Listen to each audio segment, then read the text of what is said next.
This is Libby Road and the Sound Epistemology Podcast. You may remember that some of the last Sound Epistemology podcasts were that of Street Epistemology interviews I conducted in which the claim was hidden for the purposes of demonstrating the importance of focusing on the interlocutor's epistemology and not on the claim itself. In this episode, I take it even further and try to conduct a street epistemology interview not only with the claim hidden, but also with the main reason hidden. I found that with experimenting hidden claim SE, although not impossible, was difficult for my interviewee to name the main reason supporting the confidence that the claim is true without revealing the claim. So I decided to take it a step further and also hide the main reason itself and focus on why that main reason is a sufficient reason to support the confidence in the claim being true or accurate. Some observations after conducting this experiment were that it didn't necessarily make it easier on the interlocutor, but it made the interview go much more quickly. The goals of this experiment was for my conversation partner to have a better understanding of the epistemology they used to arrive at their conclusion, as well as the goals of a typical SE conversation. And, according to them, that goal was achieved without me even knowing the claim or the main reason supporting their confidence in the claim being true. Now, I'm not proposing we replace SE with this method, but it might be a useful tool to use with someone who might be prone to putting up defenses when questioning their beliefs, among the other reasons you'll hear shortly. And it might serve as a tool for those having SE conversations to understand what they should be focusing on, the sufficiency of the reasons, and the reliability of the methods the interlocutor is using, not on the claim itself and not on the main reason itself. Let me know what you think. Ferdous is here. Hey. How's it going? It's been a while It's since been I a while, talked yeah. to you. I've been pretty good. Yeah. So, David, you mentioned hidden claim and hidden reason.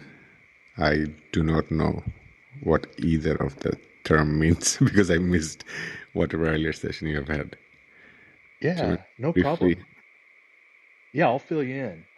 So a few weeks ago, I asked Jeff if he wouldn't mind helping me with experimenting, trying to get through an SE conversation without me knowing what the claim is, because the the idea of having an SE conversation is to focus on the epistemology, on not on whether the claim is true, but how they decided that the claim is true, and focusing on the methods that they're using to determine that the claim is true and why those methods are reliable. So if we focus, my idea was if I didn't know the claim, then we wouldn't get hung up on the claim itself. The advantages of doing SE with a hidden claim is that it focuses on the interlocutor's epistemology. It lowers the likelihood that I would insert my own views and my biases, because if I don't know the claim, I can't be biased about it, and the likelihood that I would insert my views would be less since I wouldn't know what it was.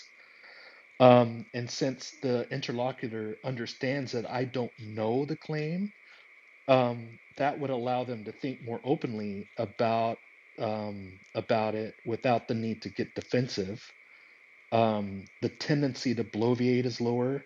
It forces the interlocutor to think about the claim, the reasons, and the epistemology in ways that they may not have before. Um, it's disarming, and it achieves the goals while avoiding some of the pitfalls that we've discussed. But it also offers new ideas for SE practitioners, open to improving their street epistemology, because it kind of demonstrates what we're trying to focus on with an SE conversation. So not focusing on the claim, but focusing on the epistemology. Um, does that all make sense so far? Yes, it does. Yes. Okay, cool. I have recommendations for people whenever they're doing hidden claim SE. I can tell you about them if you'd like. Um, And so today's experiment was not only doing a hidden claim, but also, since the main reason is the hardest part about doing the hidden claim, I wanted to try to get through it without knowing the main reason either, so that we could focus on why the reason is a sufficient reason, um, instead of kind of focusing on the main reason itself. So if you've got some time, Ferdous, uh, we can do one if you'd like. Okay. Yeah. All right. Right, awesome. Yeah, I really appreciate it. It's cool that you're helping me out with this. This is No, cool. no, you're helping me out, but um, so um, do I have to take a position on a claim? Is that how I start? Well, yeah. So try to think about a conclusion that you've come to. Um, and typically, I would have you write it down so that you can't change it mid conversation. You know what I mean? Right, right. Um, you don't have to do that right now. I'll just take your word for it that you're not changing it. Um, I mean, typically I would want you to update your conclusion if you felt like it's warranted, but for the purpose of the exercise, it's recommended that you stick to it and maybe reflect afterwards. Um, it's best if the claim is a statement about the world we share. This avoids the claims about personal preferences, and it's recommended that you form the claim in a positive form to avoid double negatives. Um, so, like for example, uh, a positive form of the claim would be aliens are fake instead of the negative form, which would be aliens are not real. It would be better if you formed it in a positive manner. Um, and it's best and more interesting if the conclusion is held in high confidence. So, in other words, if 50% confident isn't usually very interesting, it's recommended that the conclusion that you hold affects your behavior. The conversation is more impactful that way. So, I'm not really interested in claims that don't affect your behavior. Um, it's it's recommended that that you're open to changing your mind about it if you find out that the reasons are insufficient, or if the verification methods that you're using are unreliable to your own standards. Um, it's it's a good idea to be really specific about the claim, but the main reason doesn't necessarily have to be specific. And then one last thing is that the idea is not for me to be able to guess the claim. Um, the purpose is for you to be able to reflect on your own epistemology. And if there's a chance that this is not going to work, it could be a complete disaster, and that's okay. If it doesn't work, it's not your fault. It's just that the experiment failed. And so far, James and I, we were able to get through it actually pretty quickly too. So, are you able to think of a claim that fits all of those criteria? Give me a 20 seconds. I actually wanted to write down something formal because myself unintentionally might be changing what I was thinking, but hold on. Okay, no problem. Mm, While you do that, I just wanted to make sure that it's okay that I'm recording and that it could go up on my channel if that's sure, okay with you. sure. Okay, cool.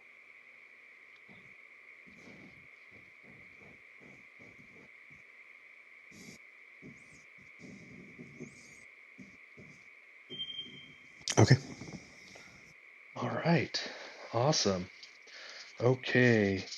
Um, are you familiar with the confidence scale that we use in street epistemology? Yes. Okay, cool. Are you okay using that scale? I know that some people don't really like the scale, but No, I'm some fine. people are fine. Okay, great. So I've got a few questions using that scale, and the scale is going to be 0 to 100. 0, no confidence, all questions. 100 is all confidence, no questions. So uh, the first question about the scale is, on a scale from 0 to 100, how confident are you that when I let go of my pen right now, it's going to fall to my desk? Um, let's see. If you let go of your pin, it will fall on your desk. I'm fine with either 99 or 100. Okay, 99 or 100? Yeah. So 99 just because I obviously do not have the exact all information, your position, whether you're actually flying on a plane or not. But I mean, for all intensive purpose of a discussion, I'm fine with 100. Okay, all right. With the claim in mind, how confident are you that the claim is true, that it's factually accurate on that scale from 0 to 100? Hmm. The way you posed the question. The claim is true. I mean, initially when I wrote it down, I had it. Let's do 85. 85? Okay. Yeah. All right. On that same scale, what is the importance for your conclusions to be accurate? On that scale, what is the importance? Meaning, Like what would take? Yeah, go ahead. how important is it for you to be believing true things? Oh, how important it is for me. Hmm. I would say 95, 98. Like the importance to me in terms of believing true things. I'm not putting it at 100 because, again, what is truth might have some different meaning to me. So whether it's even knowable has some. I'm not exactly 100% confident in a lot of cases. So, yeah, very high. I would say 95, 98 maybe, something around that. Close enough, but not 100. 98? Yeah. Okay, cool. All right. On that scale, how much does this claim affect your behavior? So I would say on a daily overall basis, I mean,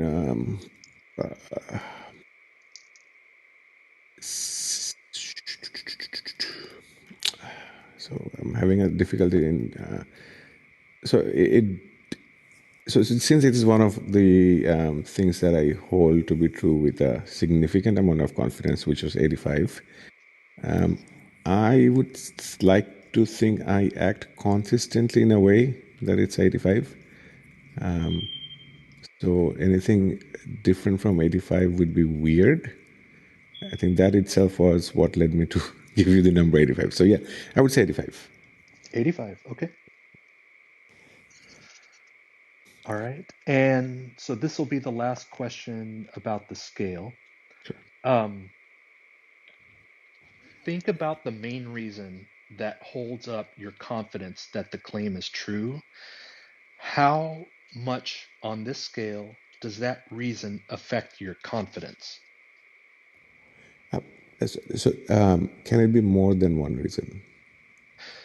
Yeah, we're going to focus on the main reason though. The main And reason. it, Okay, yeah. okay, And that's fine. so Sure.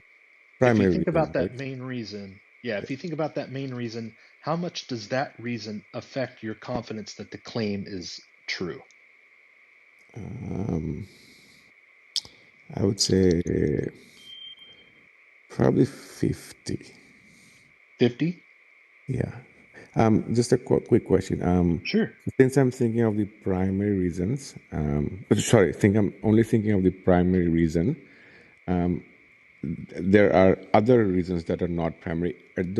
Can those be seen as aggregates and as like not aggregates, like a aggregating factor, right? I'm putting 50 here, and then there are other reasons which would add to like 10, and then another one which would add like 10, and eventually I will go up to 85. Is that Sure, yeah. No, we're so if we've got a house with or just a building with different pillars, the pillar that holds the most weight is going to be the main reason.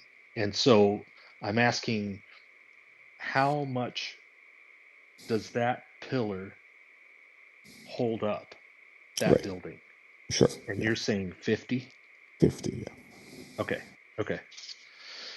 All right.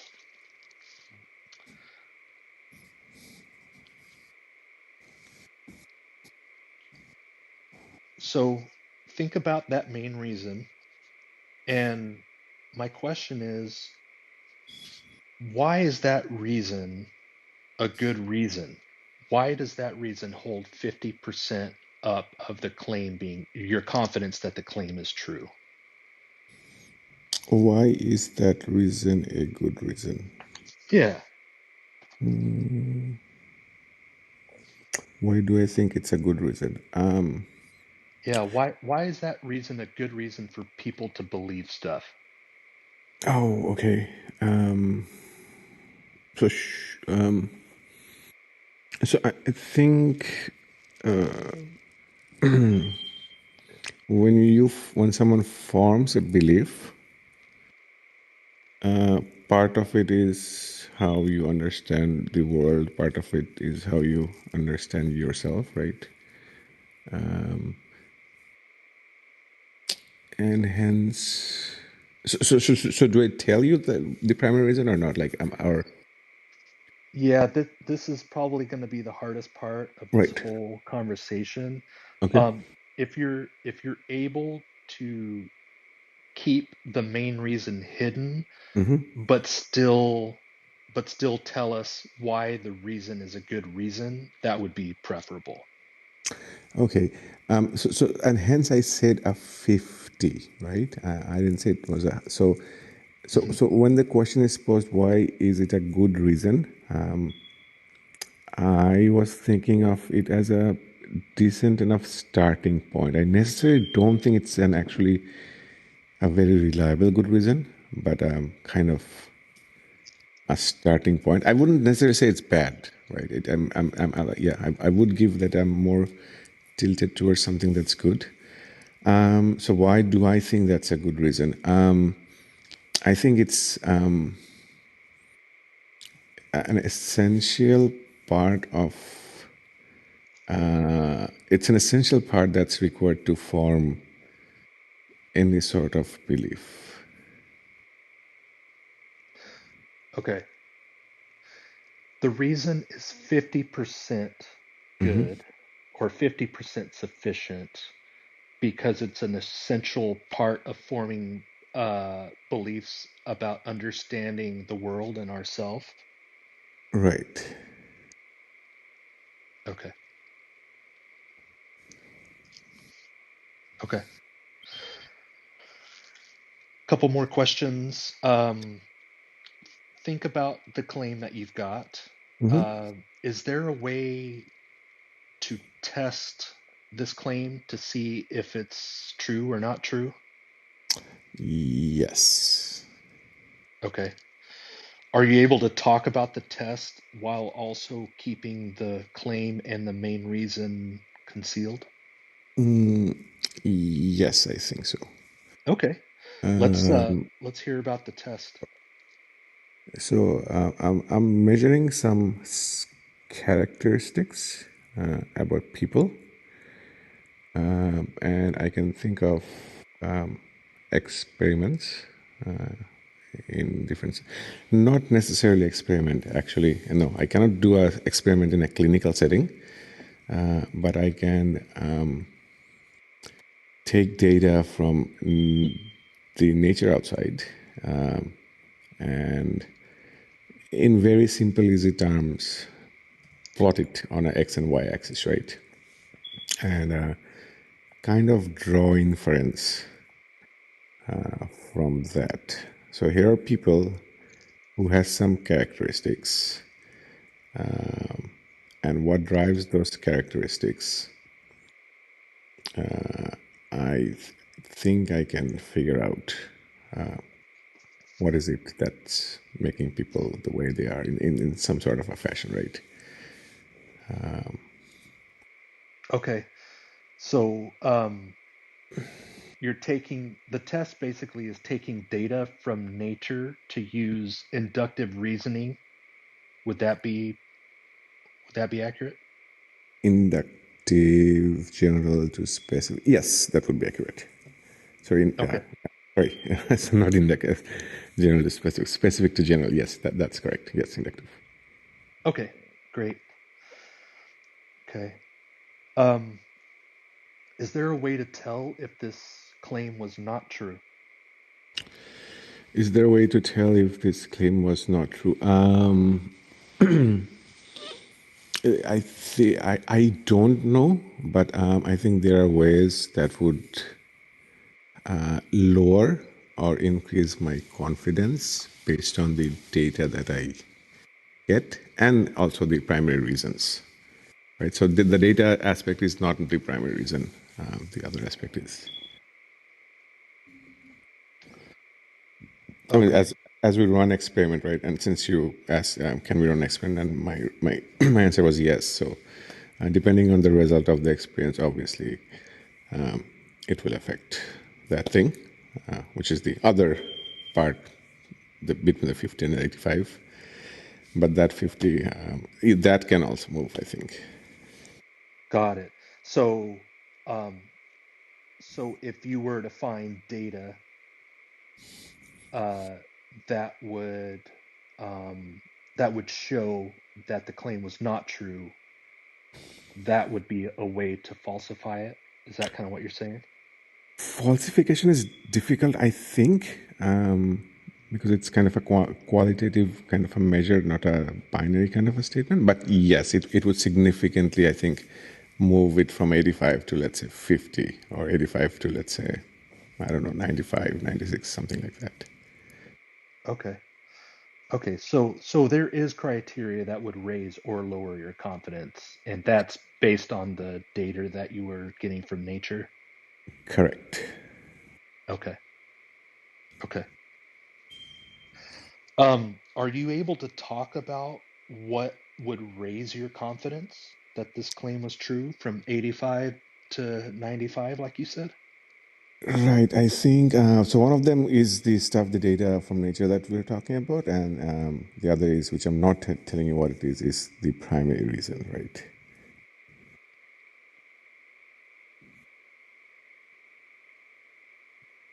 Um, I'm not 100% clear about Okay. that. So if let's say I run an experiment, so I have a current understanding of what the research and what the data is, right? And let's say I read another paper or something else, and it says, okay, we've run an experiment, and this is what it says, right? Hmm. That would have an effect on that 85, right? It could be like 87. If it disagrees with my current state of mind, it would go down to like 82, right? If it's different or contrary to what I'm currently holding. to be true, right? Okay. So yeah, I think I understand. This is all based on that interpretation of the data from Right. the test that you're talking about. The test that I'm talking about, right? Yeah. Okay. Okay. Cool. Are you, now that we've gone through this, are you still at 85% confident that it's true? Um, am I? Yes. Okay. All right. The only caveat is, I mean, I'm just 85 at this point in time. If you had asked me at a different point in time, it might have been 80, might have been 90, but it's very, it's in the ballpark for Got it. the discussion. Got Yes. it. And it sounds like if you got more data, and based on that data and how you interpret it, it could change tomorrow, say. Sure, sure. Okay, cool. Um, all right, so last question. Um, do you think that now that we've gone through this conversation, um, do you feel like you have a better understanding of your epistemology regarding this specific claim? Yes, actually, the second question that you had asked was a little bit concerning, not concerning in a sense. When you pose the question as, why do you hold it to be true, right? That's that question itself. See, assignment of confidence to true propositions is, I don't think I'm good enough to do that, right? I mean, when I started the first question, I easily said, okay, 85, and then when you ask the second question, like, what makes it true? What is the reason for it to be true, right? I was Hmm. struggling there a bit, right? I mean, do I actually hold it to be true? Is truth just kind of like a spectrum of this thing between 0 and 100, or is it like 85% of my truth value, right? It's kind of, I'll have to think a bit more on that. Okay, cool. Right on. Do you have any questions for me? Um, no. Okay. You're welcome to share what the claim is and your main reason if you'd like to. You don't have No, to, but I'm curious no, if you. it's a very it's a very simple thing. Sorry, very simple guess proposition or statement. So what I wrote down. Oh my God, I have like so many sticky notes. It just says luck plays a major role in your success. Luck plays a major role in success. Right. So the first thing I guess you would ask what luck is, right? Sure. The way I define luck is assuming you have two individual um, with the exact same talent, right? Hmm. And they put the exact same effort towards an objective, right? It could be Hmm. applying for a job, it could be applying for something, it could be running somewhere, right? And they will, if not they will, if they end up in two different places, two different positions, two different state, the difference in state between where they are, regardless of their talent and effort, is what I'm quantifying as luck. It's almost the idiosyncratic or the unexplained portion of what you're putting in versus what you're getting out. So my proposition was that is actually a major portion of what makes one successful. Okay. Yeah, that's cool. So how does data, what is the data that supports this? You talked about um, data would, uh, Sure. and I'm certainly not saying that No, it that's doesn't. I'm just curious right, right. So how you would. obviously, because I think so the primary reason, of course, is it's the 50%. The big chunk is from my own personal experience, right? Okay. So I think that obviously creates some sort of a bias, and I would pick a lot of the experiments and whatnot that is probably conforming to that bias, right? So some of Right. it is if I look at across countries and whatnot, right? The social mobility index. If you divide the whole population income of the population in 10 different buckets, right? Mm. Whether if someone is born on the third, let's say you have this income of all the people and you group them in 10 buckets. Someone who's born in the third one, what are his chances of moving to the fourth or the fifth or the sixth or the seventh or the eighth, right? It's extremely low. It usually doesn't happen. It does happen. So this factor of how or where you end up, whether you're going to be successful in terms of finance and whatnot. Let's take the money aspect or the monetary aspect first. Hmm. If it was just effort and whatnot, it would not be so sticky depending on the society, the family, the race, the religion, the place you were born at, right? So that's one of them. The other aspect is if I were to define again success in terms of whatever measure, monitor, whatnot, it has some correlation with, let's say, intelligence or your level of education or your parents' income.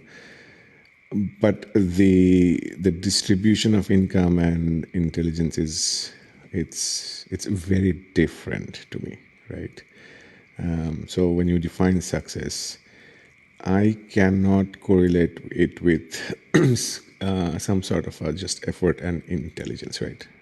So it's basically that those the example that I give, like two people with same level of intelligence and effort ending up in Yeah. two different places. That doesn't seem to be the case, right? And all this is from the data perspective, and again, and it's also from my personal experience, right? I've observed myself and other people thinking I would have expected some sort of an expectation that I create, right? Let's say when I was in college, I was like, okay, this kid's like really, really smart, and he puts in a lot of effort, and he is not where he was supposed to be based on where he or she should have been, right? I should have been where I'm at. I'm not supposed to be where I'm at. Or it might be I just feel lucky and I just try to attribute it to luck, right? So that might be partially for it, right? So Gotcha. So there's this there's this aspect beyond your own effort that you put in and where you were born and all of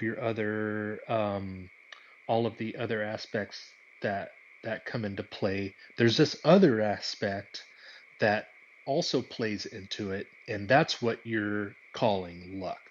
yes, and I actually used the word when I wrote it down. Major, just not as like a. It just plays a part. I wrote down a major part, right?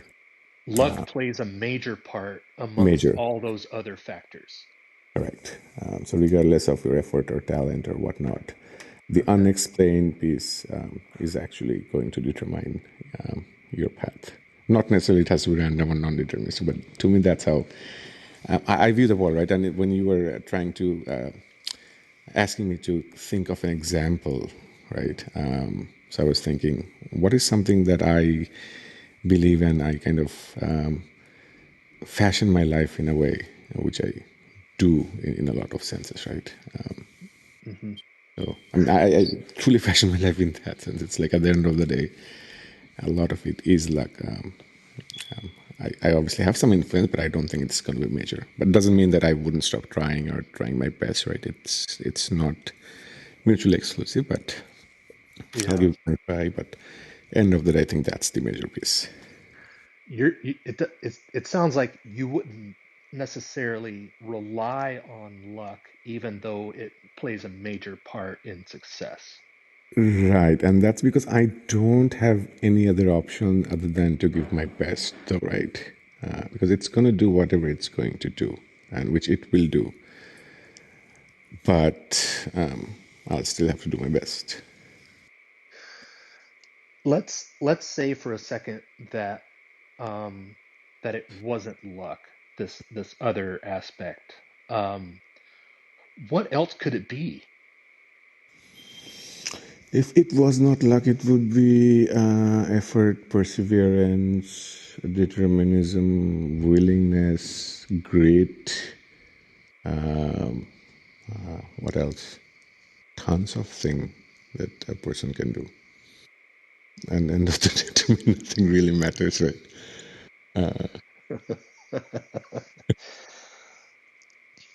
Cool. Awesome. Well, yeah, that was a really fun one. I really appreciate you doing that. Anything else on that? No, I really enjoyed the conversation as well. I'll probably chuckle when I hear myself speaking as well. But